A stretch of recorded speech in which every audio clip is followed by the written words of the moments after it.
We're speaking about why exactly, according to Beis Hillel, why is the bay of lo se'ochel? Why is the bay of muktzah? Why don't you want the egg that's laid on Yom Tov? Why are you not permitted to eat the egg? So that Rav Yosef says on the very bottom of Beis and Beis, Zeresh mishum peres hanoshin, because the egg is similar to peres hanoshin, a fruit that falls off a tree. Okay. Amalei Abayi says to Rav Yosef, his Rebbe, peres hanoshin taimamai. Why are you not permitted to eat a fruit that falls off a tree on Shabbos or Yom Tov? Zeresh mi'alav yitlosh. There's a gzera because he may pick another fruit. So Rashi says, Davi Issa Doraisa, whenever you make a gzera, it's Nis Doraisa, Dainu Kotzer. You're reaping, Shuav Malocha. So we're concerned, you may pick, you may reap. So what are we saying now? We're saying that the egg coming out of chicken is similar to the fruit falling off the tree. And why aren't you permitted to eat the fruit falling off the tree? Because you may pick the tree. So here we're creating a fence to protect the fence. Right? That's called the gzera l'gzera. Someone says, he gufa gzera. That you're not permitted to eat the fruit that falls off the tree, that itself is a gzera. That's a fence. Now we're going to go and establish a fence to protect the fence. There's no such thing. We don't establish a fence to protect the fence. So take a look over here. There's a Rashi.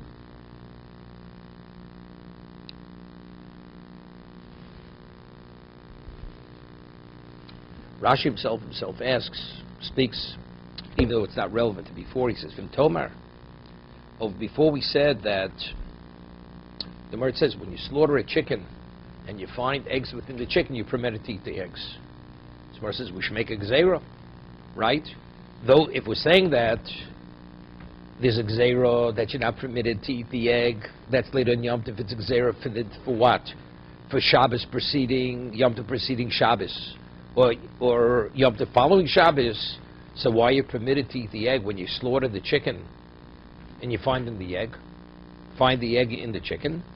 So Mara explained Nuslo Shchicho. It's something which is uncommon, remote. We don't make fences for something that's remote. That's what Mara said before. So over here, Rashi says over here, Umi Gazrinon. Mi'achar Rabbanu Bebeil Lemigzar Heterim Mishum Metzora V'Atanyo. Okay, so we're saying, why a Yom Tov by itself? Why are you not permitted to eat an egg, right? That's laid on a regular Shabbos or regular Yom Tov, which it's preceded by a chol, by an ordinary day. So Mar says, because you may confuse that Yom Tov with a Yom Tov that follows Shabbos. So a Yom Tov that follows, which is a regular Yom Tov, which the previous day is chol, it's definitely permitted, right? But if we allow that, he'll eat the egg that's laid on Yom Tov that follows Shabbos. And if it follows Shabbos, when was it prepared? It was prepared on Shabbos, that's a problem. So Rashi asks, and the Gemara says, do we make such a gzera? We have a brayta that says that if you slaughter chicken on Yom Tov, and you find eggs in the chicken, you're permitted to eat the eggs. So we see you don't make a gzera. That was the Gemara's question. So Rashi himself asks, when Tomar, how about the gzera l'gzera? He says, but that's a gzera l'gzera.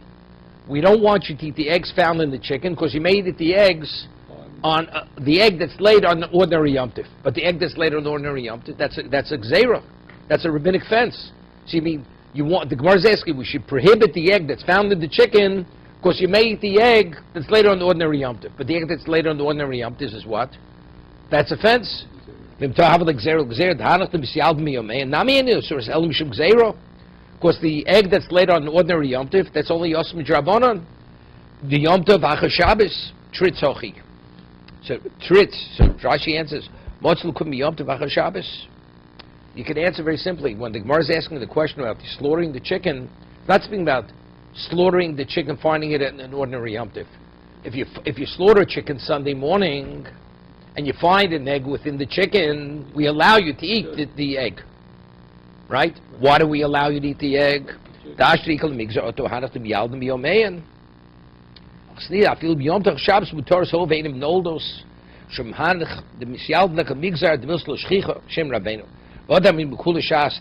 explains it. What's the concept? We don't make a gzera l'gzera. He says we find throughout Shas the goes in gzera l'gzera. Ma'ikron nafka. He says it's based on the pasuk. That the Chachamim create a fence to protect the Torah law, not a rabbinic law. That's based on the pasuk. What's the pasuk? It says Ushmartem es mishmarti. You should guard my law. So what's the inference of that? Asu mishmeres klomar gzeru lemishmarta. You should make a fence for my dictate. L'torosi. Mishmarta means for my Torah. V'lo mishmeres lemishmeres, but not a fence to protect the fence. Shaliasu gzeru legzeru. That's so good. So that's the first question now. What we're saying? Why aren't you permitted to eat the egg? Because the egg is similar to the fruit falling off the tree. So if you eat the egg that's laid, you may eat the fruit that falls off the tree. And why aren't you permitted to eat the fruit that falls off the tree? It's rabbinical. No, not malacha. It's rabbinical. It's a fence itself. So we don't make a fence to protect the fence. Right. So how could, that's what Rabbi asked Rav Yossi. How could you say that the reason why you're not permitted to eat the egg? Because it's similar to the fruit, and it'll be confused with the fruit, but even the fruit itself is only rabbinical. So on that he answers, people see the fruit and the egg as one in the same case. It's not creating a fence to protect the fence. People will say, if you can eat the egg, that means you can eat the fruit that fell off the tree, which inevitably will cause the person to pick the fruit. So Rashi,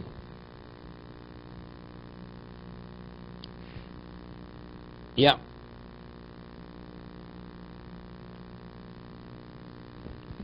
No, Rashi.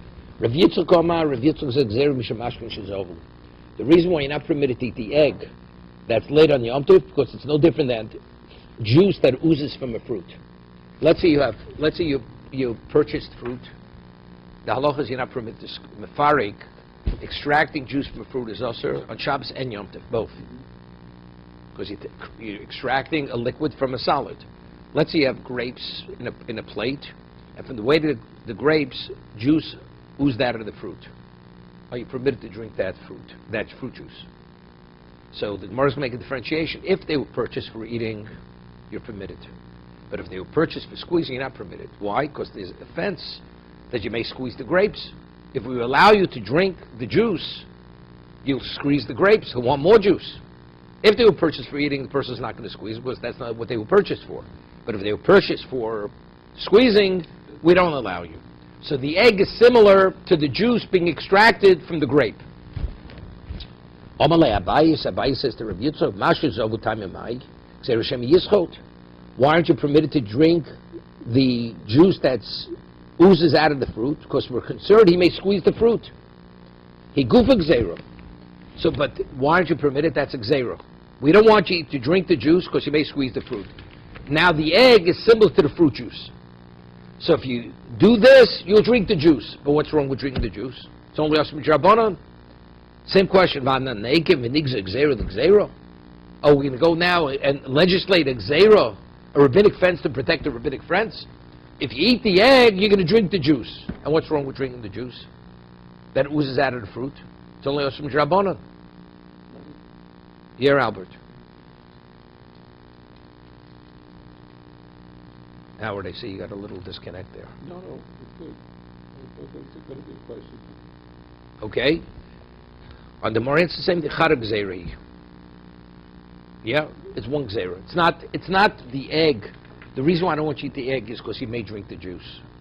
If that is the way it was legislated, then it's a fence to protect the fence. People see the egg and the juice as the same thing. So it's inevitable. Allow you to eat the egg. You're going to what? You're going to squeeze the fruit for the juice. Meaning, I see the chicken as the grape. So if you see the as the grape and the egg as the juice, so if I allow you to eat the egg, so that you're going to drink the juice, which is going to cause you to squeeze the fruit to extract the juice. It's not two steps; it's one step. Going back to the chicken, you're not going to squeeze the chicken. No, so the Gemara is going to explain why each one rejects the other one's position. The Gemara is going to say that just as the juice is concealed within the fruit, the egg is concealed within the chicken. So when the egg comes out of the chicken, it comes out naturally. So that's similar to the juice naturally coming out of seeping out of the fruit. So people will equate one to the other. Right? The other one says no. It's the fruit of the tree falling off the tree. It's like the fruit of the hen coming out of the hen. The Gemara is going to discuss why each one depicts it and compares it to one more than the other. So Seeping I can get better than the falling off the tree. Okay, the Gemara is going to discuss this now. Kulak Rav Nachman lo Amri. Rav Nachman originally was rejected Kikushan, as we asked originally. Because there was a contradiction. Because we rule like Beis Hillel, and yet Rabbi said what? The way Rabbi explained it, it's because of Muktzah that we had a contradiction. Because we found a Mishnah that the Mishnah says we're lenient regarding Muktzah, right? So Rabbi reconciled it. Remember what Rabbi said? On Shabbos that's so severe, we can be lenient. Yom Tov that's so lenient, we have to be more machmir. So therefore, that's the reason why Rav Nachman's position is rejected. Rabbi Nami Lo Amri. Rabbi says, one day preparing to the other, Shabbos preparing for Yom Tov, Yom Tov, that's a Doraisa concept. He bases it on a pasuk. They reject the concept. They reject it totally.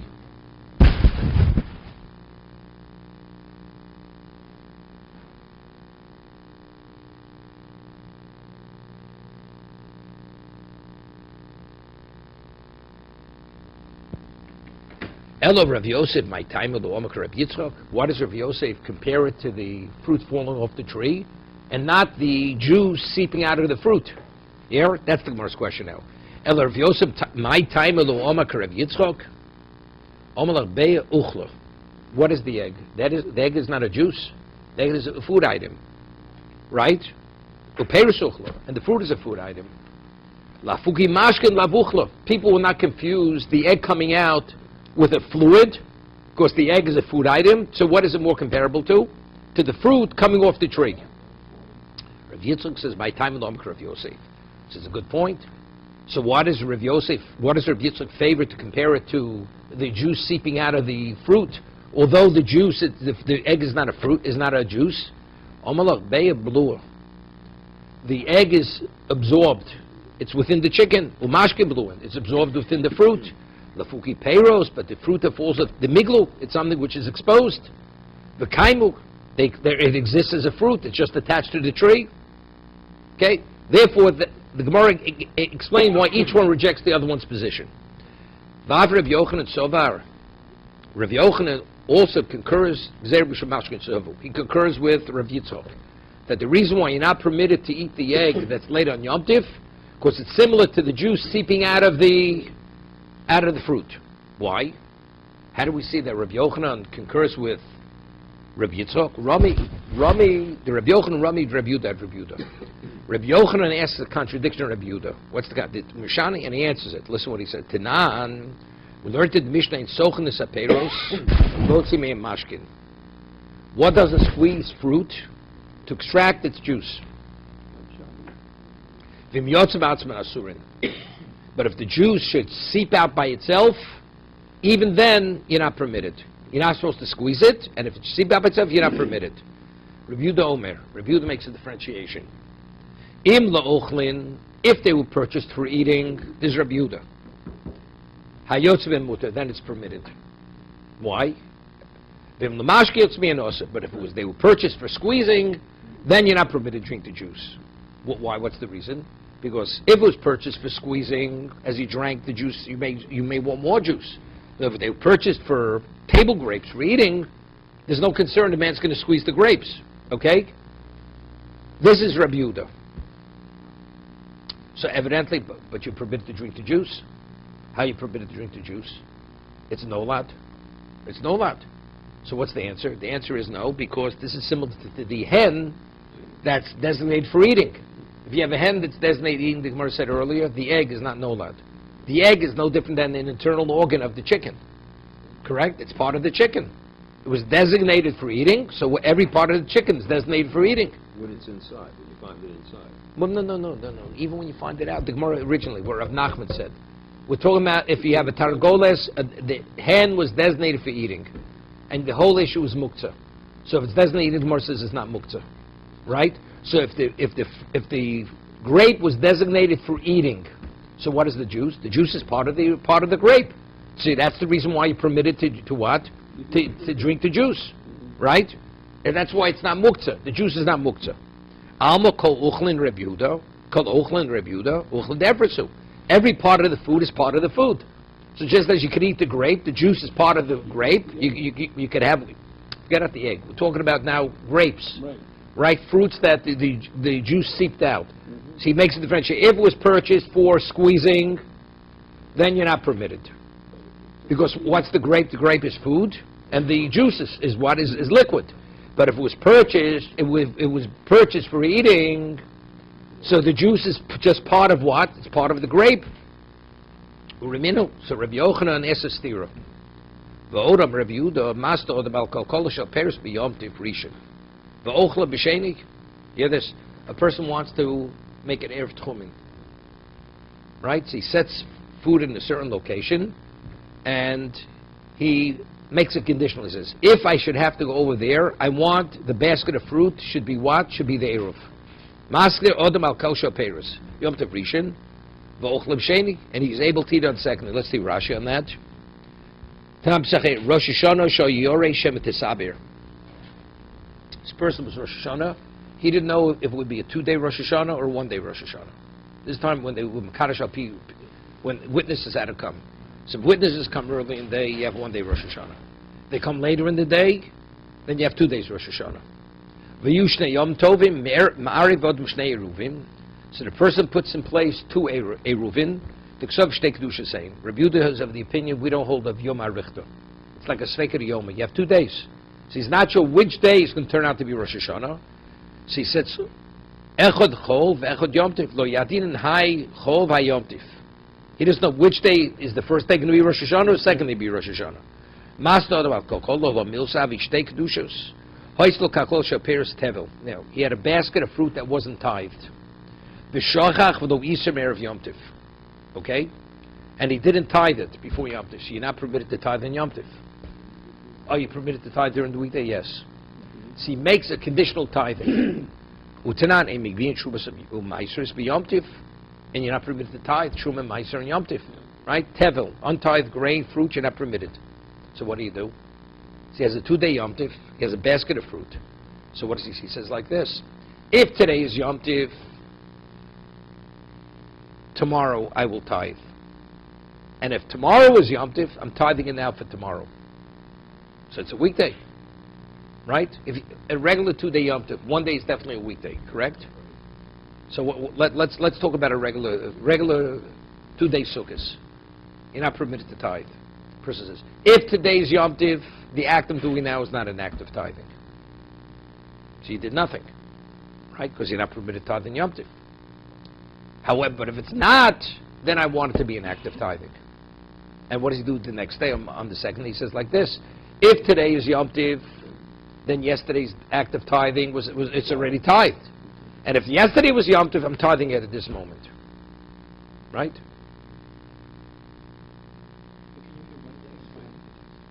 No. Of course you.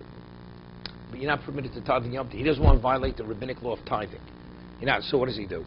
So if today, let's say today I definitely was Yom Tov, does he want to tithe? No. So he does an active tithing. He says it should only be effective if it's a weekday. If it's not a weekday, I don't want it to be effective. Otherwise, it's violating the rabbinic law. Does he go ahead and eat it or not? No. He's going to eat it on the second day with a mon of shach. With either way. Second day, he's definitely permitted to eat the fruit. Correct? If the first day was Yom Tov. I mean, if that first day was not Yom Tov. Right. But he'll do another act of tithing the second day. He'll do another act tomorrow. Yeah, so he says either way he'd be permitted because that means it was tithed during a weekday. It may or may not have been. If the first day was Yom Tov, he says my separating this should not be an act of tithing. So that means it was totally ineffective. What I did was meaningless. No, he's not eating the first day. First day Yom Tov, he's not eating the fruit. Wait. But if it's a weekday, I want the act to be an act of tithing. What? So we don't know. Comes the second day, he says the same thing.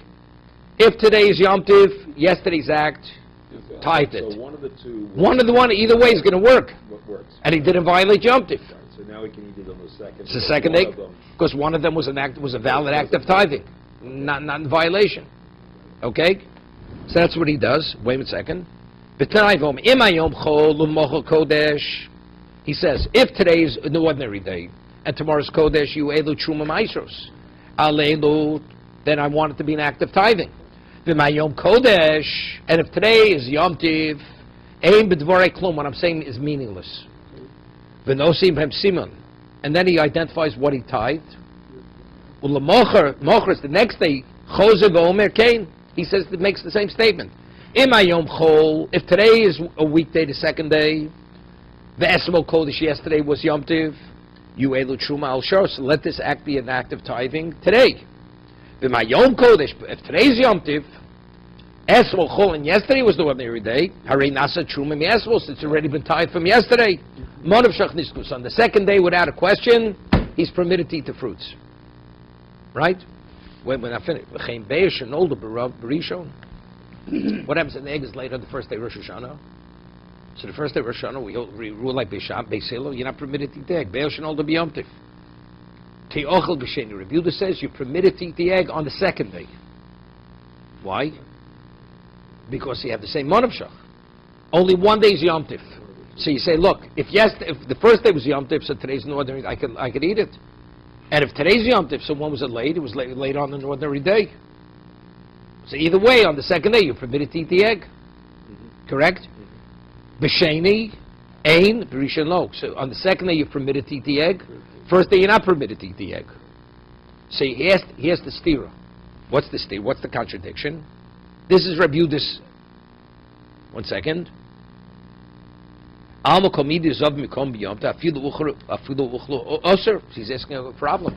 We just finished saying earlier that if you purchase grapes going to Rabbi Yehuda for eating, and now the juice oozes out, you're permitted to drink the juice, because we see the juice is part of the what? Of the grape. Of the grape. So why, when the egg is laid on the first day Yom Tiv, why can't you eat the egg? If the hen was designated for eating, the egg is no different than the juice from the grape. That's Rabbi Yochanan's question. But let's say Rabbi Yosef's opinion, the reason why you're not permitted to eat the egg is because of the apple falling off the tree. So what does one thing have to do with another? Right? The juice oozing out of the fruit, the egg being laid from the chicken, it's a whole different thing. Right? So evidently, what do we see from Rabbi Yochanan that he's asking this as a contradiction?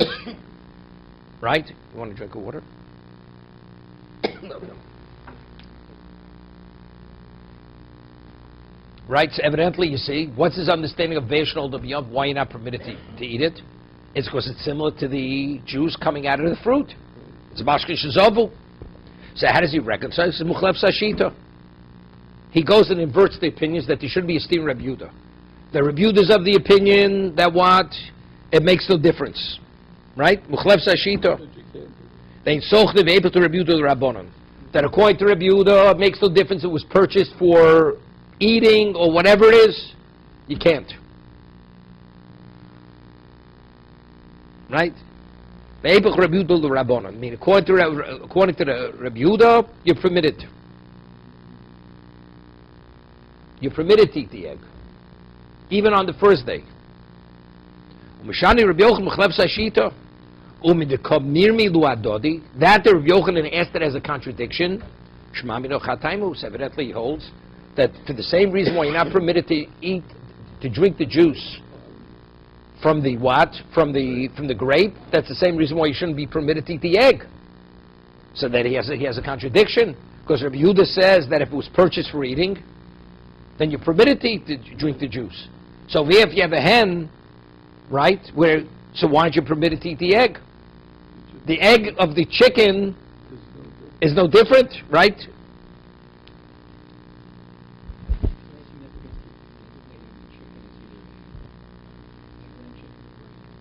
Makes no difference.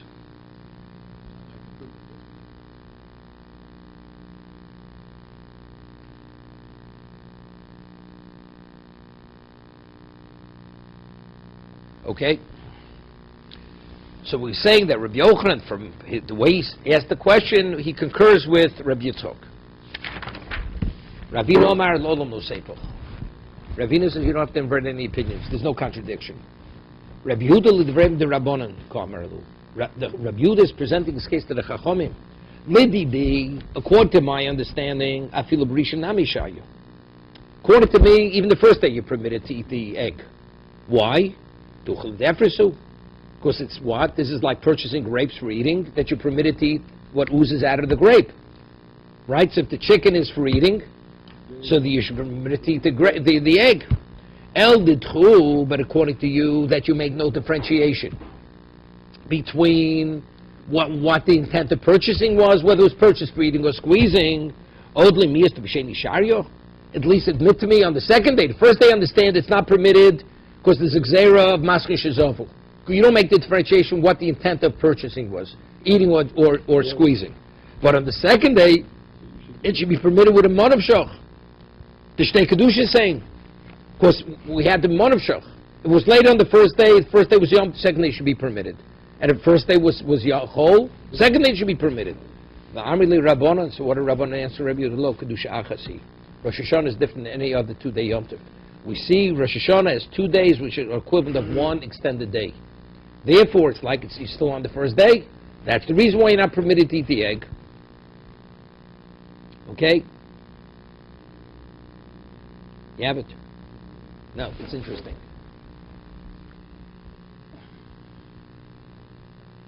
What's the rationale? The Chachomim disagree. Rabbi Yehuda makes a differentiation whether the grapes were purchased for eating or for squeezing. Chacham say, you know something, it makes it too complicated. People just see it as one blur. People will say, you know, you can squeeze grapes. And they won't make a differentiation. They're going to know purchasing for eating or for squeezing. Therefore, the Chacham say it makes no difference. You purchase grapes, juice seeps out of it, you can't eat it, regardless of what your intent was. Okay? So that's what the Chacham, that's what Rabbi Yehuda says to the Chachamim. I understand you reject my position that you don't make a differentiation, what the intent of the purchase was. But why do you say the egg? You can't even eat the egg on the second day. You should be able to eat the egg on the second day. Even if, why? Because with the Mammon of Shach. So they said, we don't agree with you. Because we say Rosh Hashanah is different than any other 2-day Yom Tov. We call Yom HaRichter, it's one extended day. The 48-hour period is like a 24-hour period. You're still within the same day itself. Just explain it to you. I mean, we'll have this later. Might as well spend time now explaining it. What's every Sveika Diyo? You have a 2-day Yom Tov, 2-day Sukkos. Why do you have 2-day Sukkos outside of Eretz Yisrael? Because the witnesses would come, let's say whatever day they would come. A day could either be a 29-day month, it could be a 30-day month. So let's say we have a question, when did they sanctify Tishrei? Right? So it was the 30th day of Elul, was that the first day of Tishrei? Which will determine when Sukkot is going to be, because Sukkot is the 15th day of Tishrei. Or was it the 30th day, or it was the 31st day? That means the 15th is a day later. So we have a question, is it a day or a day later? In Eretz Yisrael, it's not a problem. Because they would send out immediately agents to inform everybody when exactly they designated. Well, was the 30th or 31st? So when it comes to the 15th, they know exactly which day is Sukkot. But if you live outside of Eretz Yisrael, you don't know. So we're in a quandary. Was it which day was the first day of Tishrei? Was it the 30th or was it the 31st? Right? That's out. But what is that called? That's Sveika Yoma. It's one or the other. We're not aware which one. Right? Either the first day of Sukkot is Sukkot, or the second day of Sukkot is the first day of Sukkot. So if, let's say the first day of Sukkot is Sukkot. So what is the second day? Chol Hamoed. And if the second day is the first day of Sukkot, so what was the day before that day? It was a weekday. So if the egg is laid on the first day, are you permitted to eat it on the second day? The answer is definitely you should be permitted to eat it. And that's why we rule halacha. Nobody argues. No, Sukkot. An egg's laid on the first day Sukkot, everybody agrees. The second day of Sukkot, you can eat that egg. Because why? Because if Tishrei was the 31st, and it was laid on the first day, what day was it laid on? It was laid on the 14th. And if the 30th was the first day, so when was it laid? On the first day Sukkot. So the second day, what is the second day? Chol Hamoed. See, definitely, you're permitted to eat the egg on Chol Hamoed. Correct? No, but it's not a problem, because it's only a day that needs preparation for that day. If you have an egg laid on Shabbos, on Sunday, you're permitted to eat the egg. An egg that's naturally laid on Shabbos, so you're permitted to eat the egg on Sunday. Doesn't make a difference. Of course you're permitted. Because the only commentators is a day that needs preparation, one day cannot prepare for the other. A weekday doesn't need preparation. You understand? It's or vice versa, But that was only going to Rabba. That was going to Rabba. Even Rabba would agree. Rabba bases on Pasuk. It's called Achona de Rabba. One day cannot prepare for the other. What kind of day? Days of Kedusha. A day that needs preparation, the preparation has to come from a weekday. Has to be during a weekday. Or, even if it happened on Shabbos, it's to prepare for a day that needs preparation. Sunday is an ordinary day. It doesn't need preparation. Therefore, you're permitted to eat the egg. So if it's late on Shabbos, you'd have to eat it on Sunday. So if we have a 2-day Sukkot in Chutz La'aretz, which day is Sukkot? The first or the second? We don't know. So if it's late on the first day, are you permitted on the second day? The egg. Manavshach, you should be permitted. Let's say it was a 30-day, the first day of Tishrei is the 31st day of Elul. Right? Elul was 30 days, Tishrei was day 31. So when is the first day of Sukkot? The second day. So it was laid before the second day. It was laid on the first day. It's definitely permitted. It was laid on the weekday. Let's say they declared the 30th day as the first day of Tishrei. So when was they declared? On Yom Tif. So what's the second day of Sukkot? Chol Hamoed. So you're definitely permitted to eat it. So everybody agrees that's called Shtei Kedushas. It's 2 separate days. We don't see one day extending them. Because we, outside Eretz, we really don't know what happened. Rosh Hashanah is a whole different reality. Why do they have 2 days Rosh Hashanah? What happens like this? Most years, the witnesses always showed up on day 30. So if the witnesses are going to show up on day 30, so 30, the night of 30, how do they have to start conducting themselves? As if it's going to be Rosh Hashanah. Because what happens if the witness show up tomorrow? It says, yeah, today's the day. Says, oh, well, we weren't aware. There's no such thing as we weren't aware. You have to take that in consideration. The witnesses showed up, and they designated, they said, day 30 is the day, okay? So they started to conduct themselves Rosh Hashanah from the nighttime of the 30th. What happens now? The witnesses don't show up at all. They don't show up on day 30. We conducted ourselves, it is day 30. Turned out it wasn't day 30. But we conducted ourselves as it is day 30. And they showed up on the second day. So how many days did we conduct ourselves as if it is Rosh Hashanah? 2 days. Was it because it was a Sveika Yoma? Because we weren't aware what happened. It has nothing to do with being aware. Right? The reason is because the reason why you have to keep that first day, even if you realize the witnesses are not going to testify, because if you cancel a day out in the middle of the day, what's going to happen next year? You know what people are going to say? Well, you know something, they're probably not going to show. They're not going to observe the day. So it's like you're desecrating a day that you're conducting yourself as if it's a day. Therefore, we see it as the second. It's not because it's a suffix. It's not a sveika yoma. It's to maintain the kedusha that you kept. It's not because this even in Israel they keep 2 days Yom Tif, Rosh Hashanah. Because we're not aware when the witnesses actually testified. In the time when the designation came through testimony, there were some years it was 1 day Rosh Hashanah.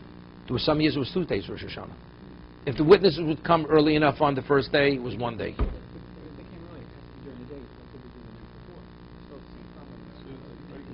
No, that's all right. You started davening that night before. Either way, you have to start the night before, right? If they come that first day, that was Rosh Hashanah. So now the second day is a cold. Right. Second, that's good. That's it. They showed up the first day, but let's say they didn't show up till the second day. Then you have 2 days. Because the first day they had to conduct themselves, they may show up, right? And because most years they did come the first day, and the second. But really, it turned out it wasn't. But how did they conduct themselves? If it was, and then the second day was. So that's the argument. Do we see as the first day and second day as one extended day? What do I say? No, it's 2 days. Actually, they're 2 days. So it's later, because in reality it's later on the first day. The first day wasn't really Rosh Hashanah. So that's how you deal with the Maman of Shach. The Gemara is later going to say they're going to show up sometime. Either they're going to show up during the day or not going to show up during the day. We'll see later. But this is the concept.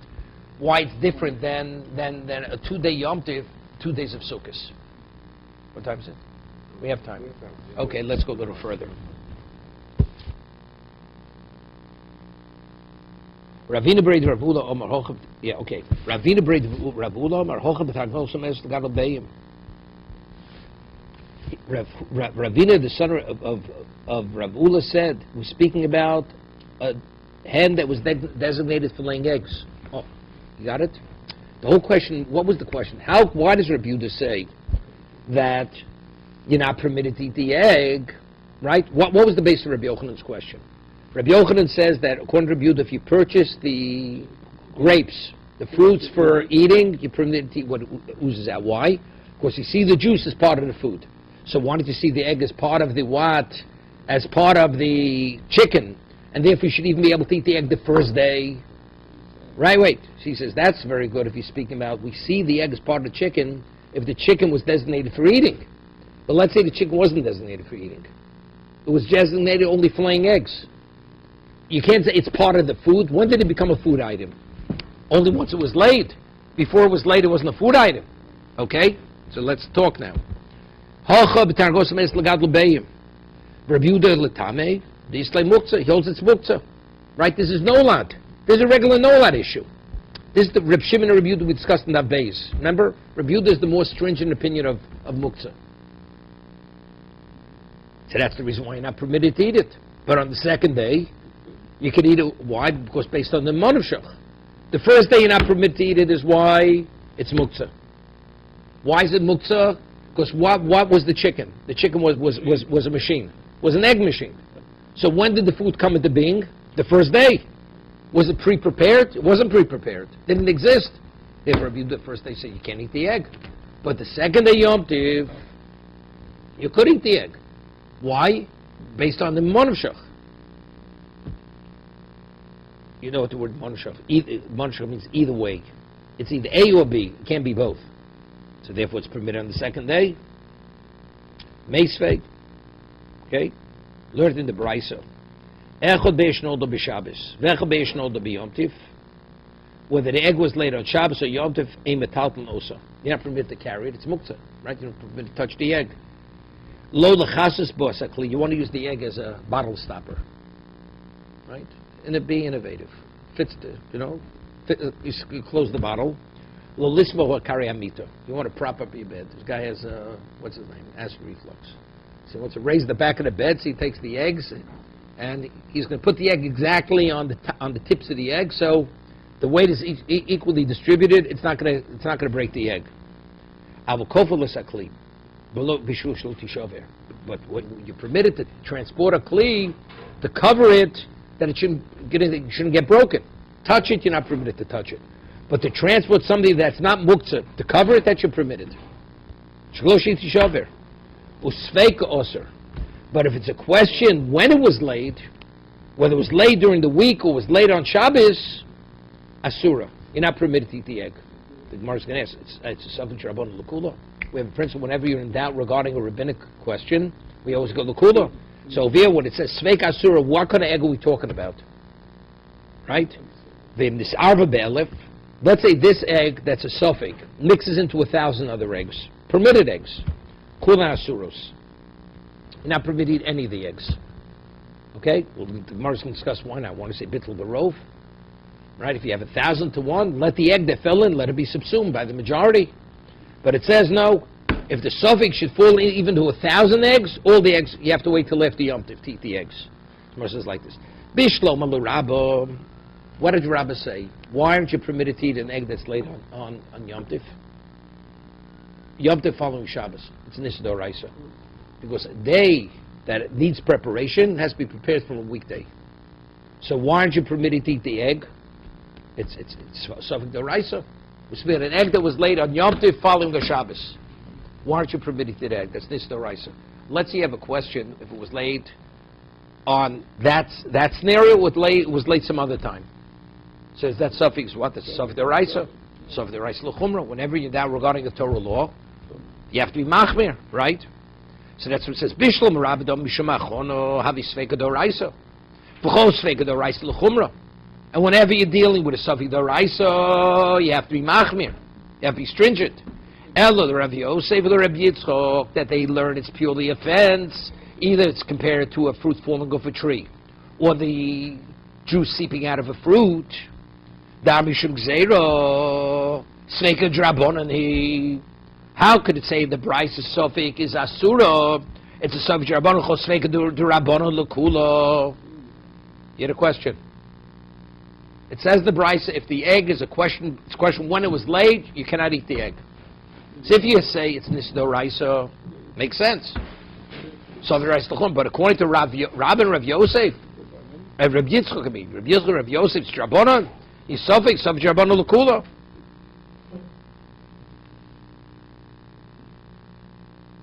So we'll make it clear. When the Gemara said according to Rab it's good, that's when. When is that? That's only if it's Yom Tif, the egg was laid Yom Tif after Shabbos. Because if it's an ordinary Yom Tif, which was preceded a weekday, that's a Sofik Drabonan. Let's say I have a question: was it laid on Friday, or was it laid on Shabbos? I didn't check till Shabbos morning, and I'm not sure when the egg came out of the hen. Friday morning or Shabbos morning? What is that? Even according to Rabbah, is that a Sofik Doraisa, Sofik Drabonan? That's a Sofik Drabonan. Drabonan. What's the Doraisa? Yom Tov following Shabbos. But an independent Shabbos, independent Yom Tov, which is preceded by a weekday, that's only Osam Drabonan. It's a Gzeira. That's a fence. Right? So when the Gemara is saying now, when it's a Sveika Asura, he says, according to Rabbah, it's perfect. Because Sofik Doraisa L'chumra. So what is the case? The case is, was it laid on Shabbos? We're talking about a Yom Tov following the Shabbos. And now I find it Yom Tov morning following the Shabbos. And I have a question. Was it laid on Shabbos? Right? Or was it laid on Sunday? It was laid on Sunday. It's on the Torah level. You're not permitted to eat the egg. Because that means Shabbos prepared for Yom Tov. I found it first Yom Tov morning. And the Yom Tov followed Shabbos. If it would have been laid on Shabbos, what would have been the provision? Rabbinically, you couldn't eat it because it was prepared on Friday, right? But let's say I was away for 3 days, and I find it now Sunday morning. So I have a question: was it late Friday? Was it late Shabbos? Was it late Sunday? If it was late Friday, it's permitted. If it was late Shabbos, it's only Osam Drabonan. But if it was late Sunday morning, that's Osam Doraisa. There's no way to resolve my question. According to Rabbi, that's Sofik Doraisa L'chumra, right? Because it may have been late Sunday morning, which was preceded with the Shabbos. Sunday is Yom Tif. So according to Rabbi, we could work out the case of the Brisa. But according to Rav Yosef, who says it's a Gzeira for the fruit falling off the tree, or Rabbi Yitzchak, who says it's similar to the juice oozing, seeping out of the fruit, which is only in Is Drabonan. So how could you say Sofik is Osur? We say Sofik Drabonan L'kula. Whenever you're in doubt regarding a rabbinic prohibition, you always deal with it leniently.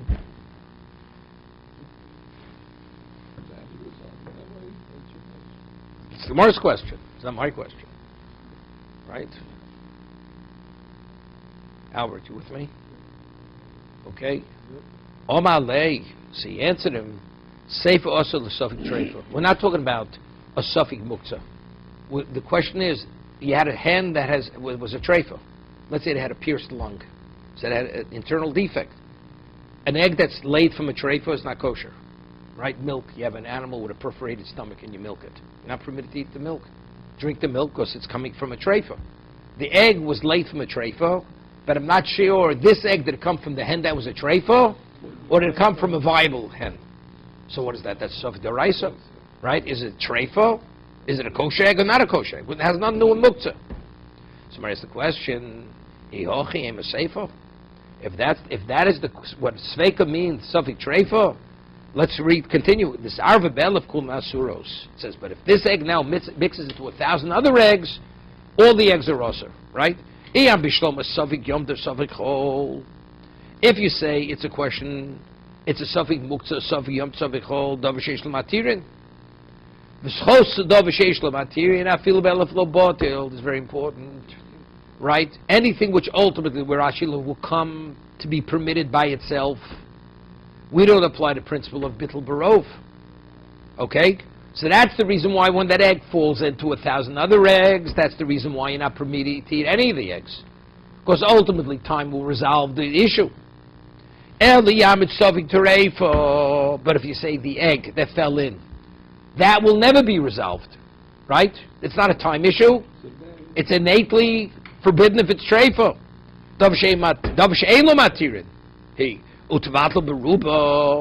So why isn't it bottle? What does it say in the Brisa? That if it falls into 1,000 eggs, it's not subsumed. It should be subsumed. Because it's not davasheish l'matirin. Right? On that, the Gemara says, maybe you want to say we have a new principle. What's the halacha? It's a rabbinical concept. If you have a dava choshuv, what's the reason? Why is a minority subsumed by the majority? Because minority versus majority is negated by the majority in terms of its value, its representation. That's a Torah law. What about on a rabbinical level? Chacham say, you know something? What about I have something that has an innate, special uniqueness to it? Right? Rabbinically, it cannot be subsumed. For instance, let's say you have an insect, which is intact, although it may not be alive. It mixes into some food. You could have 1,000 to 1, you can't eat that food. Because since the insect is unique in its form, rabbinically, it cannot be subsumed. Let's say you have something which when you sell it, you don't sell it by the bushel, but you sell it by the piece. Right? So that means it has an innate value. It's sold by what? Excuse me, 2 seconds. Hello? Okay, get back to my door. Okay, so that's the one. Maybe you want to say the egg is a dava choshuv. The egg itself, because it has an independent identity, you sell it like in Israel. You know, Israel, one time they sold the egg by the piece. You can buy a dozen eggs. Years ago, you know, when they used to be blue and stamped on the outside, those kinds of eggs. You know, and they usually had salmonella. You had to take a medication, you had to take antibiotic when you ate eggs in Israel one time. To play it safe, even when you ate it cooked. Okay? Okay? What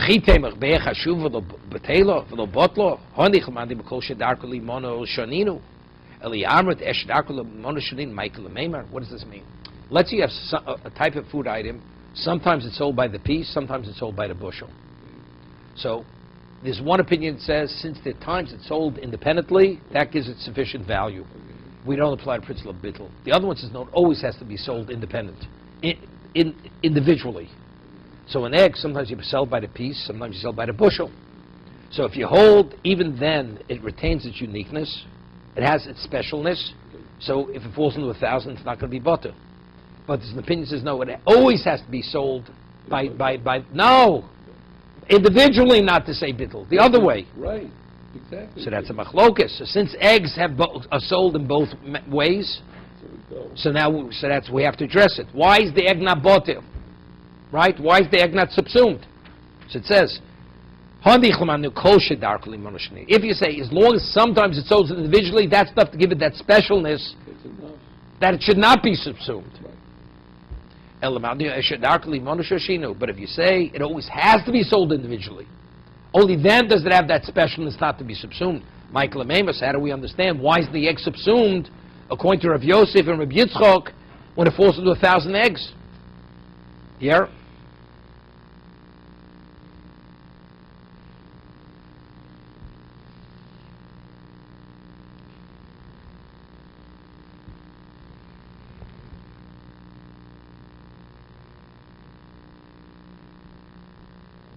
No, so now we're asking this according to Rabbah. If it's a treifo, so why isn't it botel? Did none. Mishoilo chavile tilson shel kli akerim. A person had bundles of the special spice and was kloy akerim. Kloy akerim means you planted it next to a vineyard near a wheat field. The halacha is yidolku. Kloy akerim, you're not permitted to what? You're not permitted to benefit from. Sisirano, you have to burn it. This arva b'acheres, acheres b'acheros. Let's say they became intermingled with others, and part of that intermingled with something else. Yidolko, divrei meir, you got to burn everything. Chum omrim no, yalabachs mosayim. That they're subsumed. If you have a ratio of 200 to 1, it's subsumed. It's botel. Rameir says it's not botel. The Chum say it is botel. As long as you have the ratio 200 to 1, it's botel. Sherameir omer eshe darko limonus. As long as sometimes it's sold individually, that's enough not to apply the law of subsuming. Therefore, you have to burn it. Even though they're not different, they're just sold separately. Even once in a while, no. It is special in its own right. Sometimes it's sold individually. Sometimes it's sold by the bushel. According to Rabbi, that's enough to give it its special status. And therefore, it will not be subsumed. It's sufficiently valuable that it will not be subsumed. Because there are times that it's sold individually. Even though that selling it individually, let's say it's 1/12 the price of selling it by the dozen. No, it's more. It's the same. Oh, It's more. When you sell it individually, it's more expensive. When you buy it by the bushel, it's cheaper. So there's a differential. But when you sell it, but it's not because of that. Why do you sell it individually? You ever hear selling flour by the granule or sugar? No such thing. It's by the pound, right? But let's say these big apples, right? You go to these fancy Grace markets. We don't sell a 5-pound bag, right? Each apple costs you $3. So that's a special apple. So if that type of apple should fall into a mixture, it's not going to be subsumed. Even if it fell into a mixture of other $3 apples. No, won't. Because it itself has it has its specialness. Even though it's not different than the other apples. No, of course not. It's not. No, it's not. If it'd be different, you'd be able to identify it if it'd be different. It would look different. You could identify it. Since it's sold separately, that gives it its specialness. Right. But does it always have to be sold separately? Or as long as it's times, that's enough.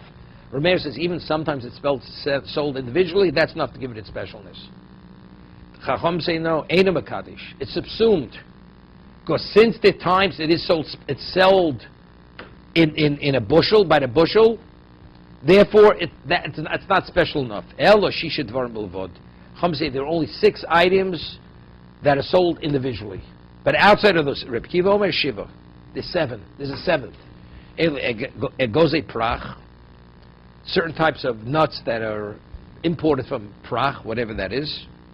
Rimoni Badon, pomegranates that come from Badon. Chavios Stumos, sealed barrels.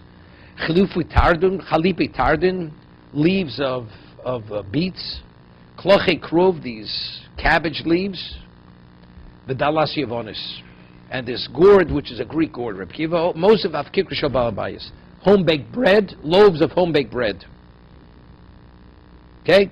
Haroi lo orlo, haroi lo kaloya means whatever the ratio is, orlo is whatever it is, 100 or 200. Yeah. Where is it?